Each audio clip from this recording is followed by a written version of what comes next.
नमस्कार दोस्तों, सूर्य fundamental study में आपका स्वागत है। आज हम अनुपात एवं समानुपात लेके आए हैं। अनुपात एवं समानुपात, आप इसका पहले से नाम सुन चुके हैं, अनुपात और समानुपात। अनुपात क्या होता है? अनुपात रेशियो, रेशियो दो या दो से अधिक एक ही प्रकार की राशियों के बीच में जो संबंध होता है, जैसे इनका संबंध इनसे, ये संबंध का चिन्ह है, इसे रेशियो कहते हैं। दो, तीसरा सी, इनका ये तीन का संबंध, चौथा डी, चार का संबंध। इस तरह से इनके बीच में एक ही समान राशियों के बीच में ये जैसे ए बी सी डी हुआ, ये 3, 5, 7, 9 ऐसे एक रेशियो हो गया, तो ये अनुपात बोला जाता है। दो या दो से अधिक समान प्रकार की राशियों के बीच में जो संबंध होता है उसे हम रेशियो या अनुपात कहते हैं। समझ में आ गया?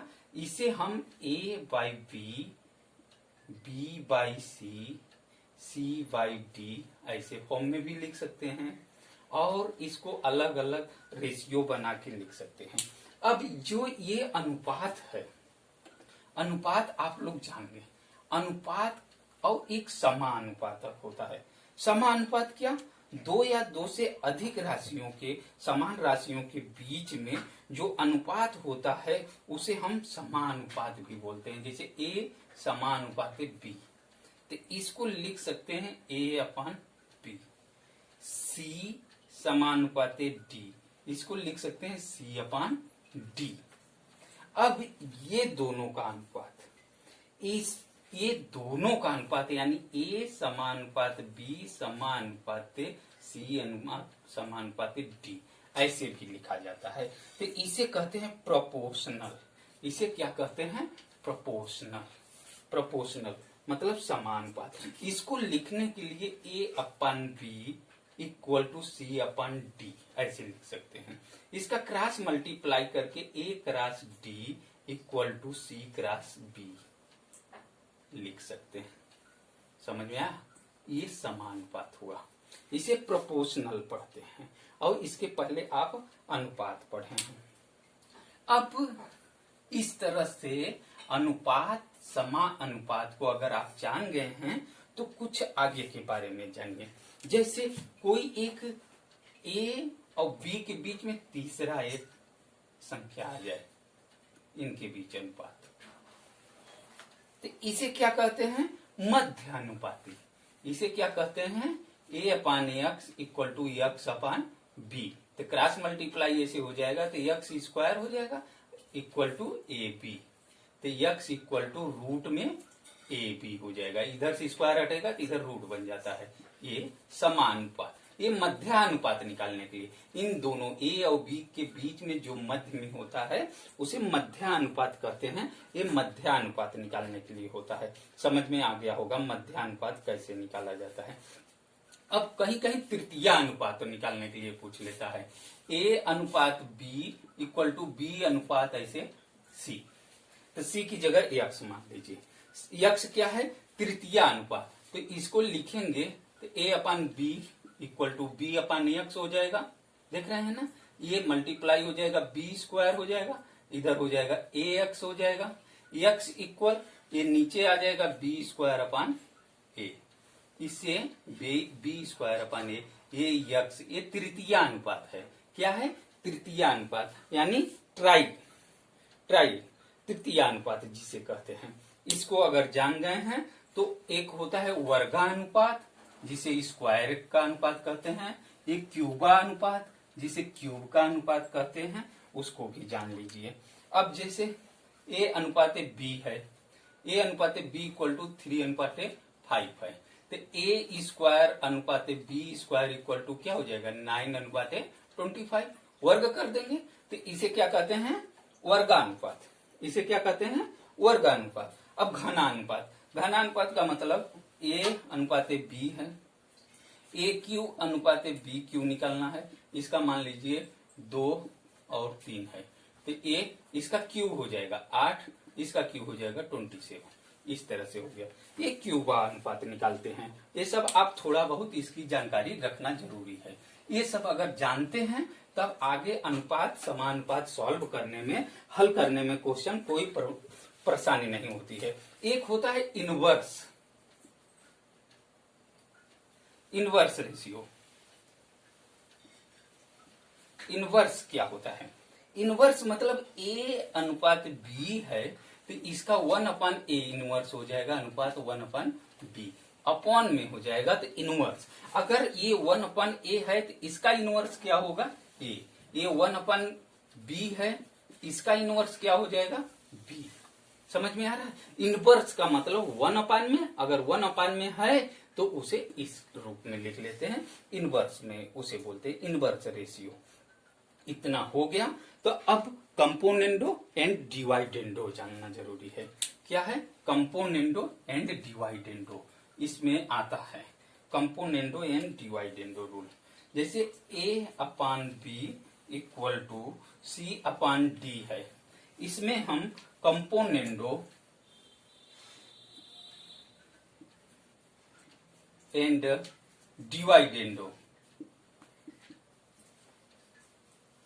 कंपोनेंडो एंड डिवाइडेंडो रूल लगाते हैं तो क्या होता है जानते हैं? इसमें ए नीचे वाला प्लस कर देते हैं ना, a plus B upon a minus B, minus कर दिया तो डिवाइडेंडो मतलब किससे डिवाइड करेंगे? डिफरेंस से डिवाइड करेंगे। अब कंपाउंड प्लस करके ऊपर लिख देंगे, डिवाइड नीचे लिख देंगे, तो इसी को कहते हैं कंपोनेंडो एंड डिवाइडेंडो। मतलब इसी तरह इधर भी लिखेंगे, इधर भी c प्लस डी अपान c माइनस डी।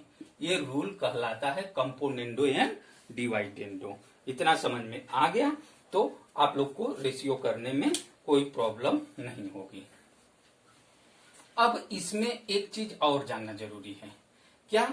जैसे यदि कोई p रुपया है, ये p रुपया को a b c में ना, a b c में 3 रेशियो में डिवाइड किया गया है तो a का क्या पार्ट होगा? तो p into a upon a plus b plus c लिख लेते हैं। a का क्या पार्ट होगा इसके साथ, समझ में आया? यानी इसमें a का क्या होगा।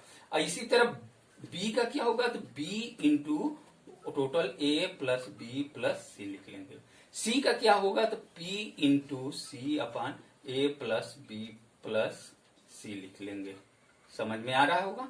ए का पार्ट, ए बी का पार्ट, ए सी का पार्ट निकालने के लिए इतना अगर समझ में आ गया तो रेशियो में और कुछ नहीं जानना है। अब अगर एक और कहता है कि ए और बी एक दूसरे के समानुपाती हैं, समानुपाती हैं, प्रोपोर्शनल है, तो इसको ऐसे ए समानुपाती बी लिखा जाता है।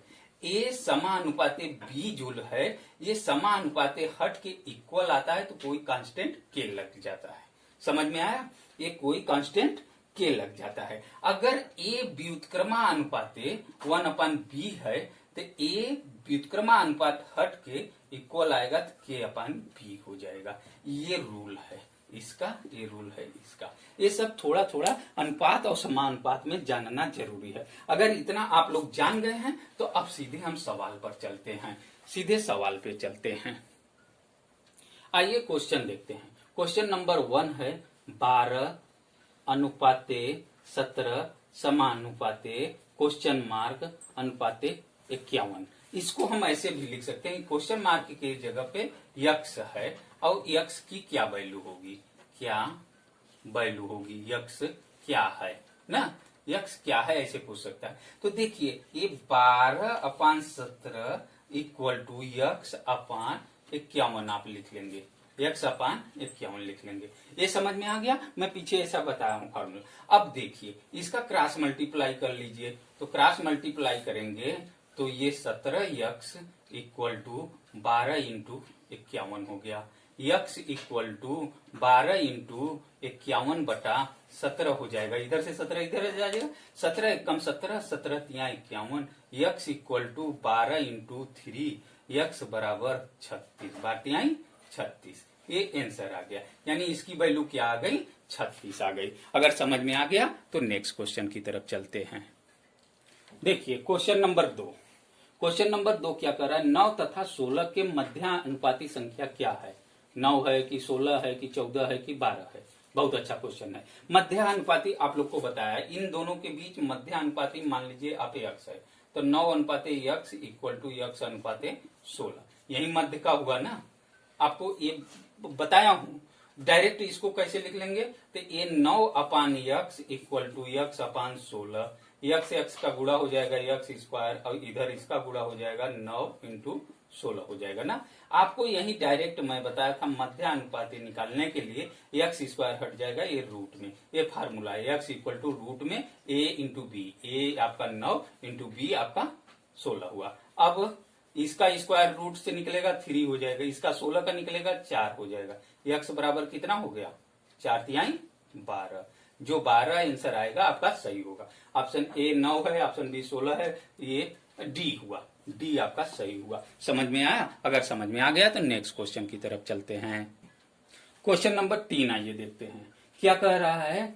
12 और 18 का तृतीय समानुपाती क्या होगा। आप लोग को अभी हम तृतीय समानुपाती बताया था। 12 और 18 का तृतीय समानुपाती क्या होगा, तो आप लोग इसको कैसे लिखेंगे, तो 12 अनुपाते 18 ना, ये हो गया इक्वल, या ऐसे ऐसे तृतीय 18 समानुपाते x, ये x आपका तृतीय समानुपात हो गया ना, मान लीजिए। अब इसको फार्मूला से हम बताए थे 12 अपान 18 लिख लेंगे, इक्वल टू 18 अपान x लिख लेंगे, क्रॉस मल्टीप्लाई कर देंगे तो 12x इक्वल टू 18 गुणे 18 हो जाएगा ना, हो जाएगा।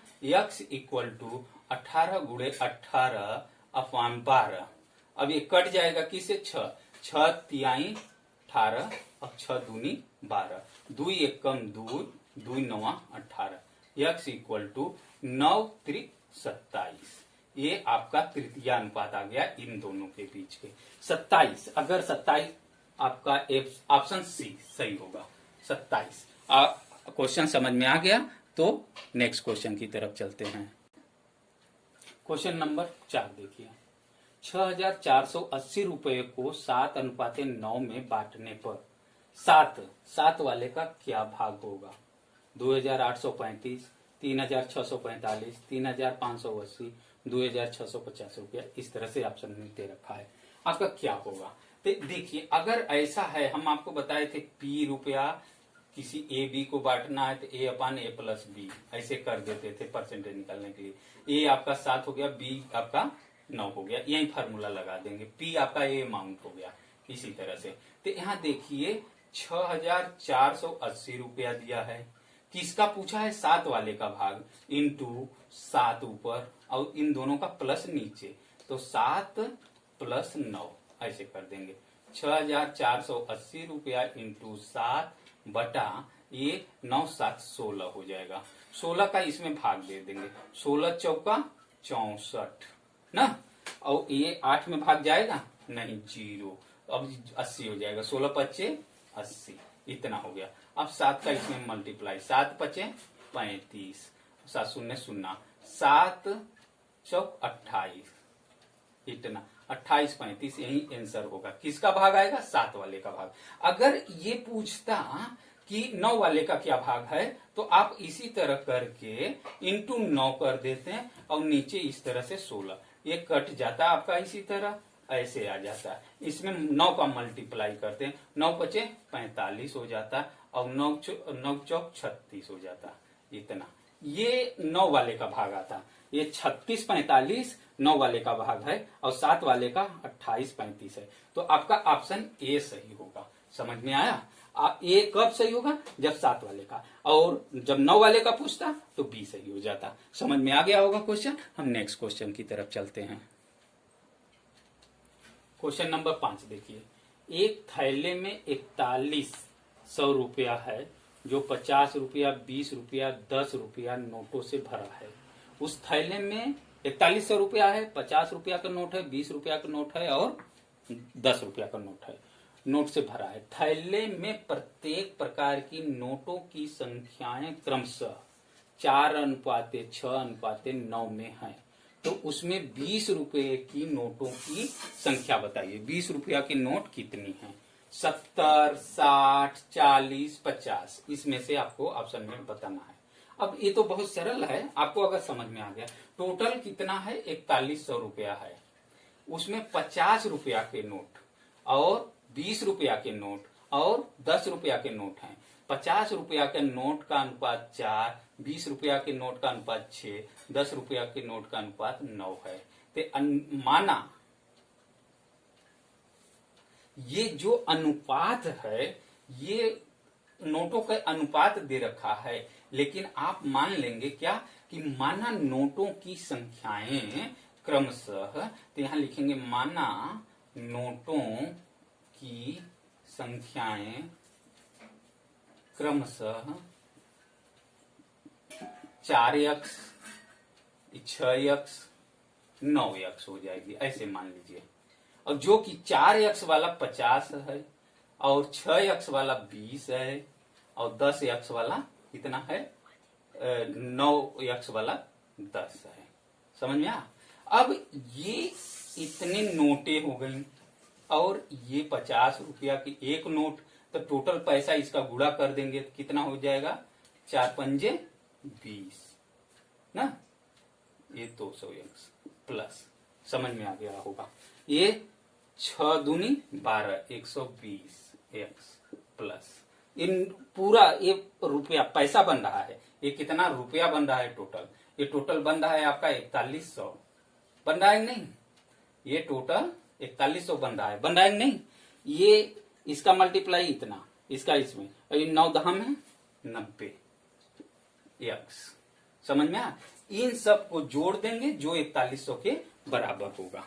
हम इससे यक्स की वैल्यू निकाल लेंगे। यक्स की वैल्यू जब निकाल लेंगे हम इसमें मल्टीप्लाई कर देंगे, कितनी नोटें हैं आ जाएगी। अब देखिए ये 2000, 200x और 120x, 320x हो गया और 90 जोड़ देंगे तो कितना हो जाएगा? 320 में 90 जोड़ेंगे यानी इतना x हो जाएगा। 410x बराबर क्या? ये 4100 लिख लेंगे ना नीचे, यानी यहाँ 4100 बराबर यहाँ 410x, ये इधर आ जाएगा। तो x बराबर 4100 बटे 410, ये जीरो से कट गया। 41 दहा में 410 यानी 10 आ गया। x की वैल्यू कितनी आ गई? 10 आ गई। यहाँ x की वैल्यू कितनी आ गई? 10 आ गई। अब 10 आ गई, माना नोटों की संख्याएं, ये 4x किसका है? 50 वाली नोट का। तो हमसे पूछा है किसकी? 20 रुपए की नोटों की संख्या, तो इसका क्या है? 6x। तो 6x है 20 रुपया वाली नोट, 6 गुणे x का मान कितना है? 10, 6 दहा में 60, यानी 60 नोट होगा। क्या 60 नोट होगा? कौन सा 60 नोट होगा? 20 का। ऑप्शन ए में 70, बी आपका 60 दिया है, ये आपका ऑप्शन सी सही हुआ। अगर ये अच्छा लगा तो वीडियो को लाइक, शेयर, सब्सक्राइब करना मत भूलिएगा। ये अनुपात समानुपात का पहला वीडियो है। नेक्स्ट वीडियो अगले दिन।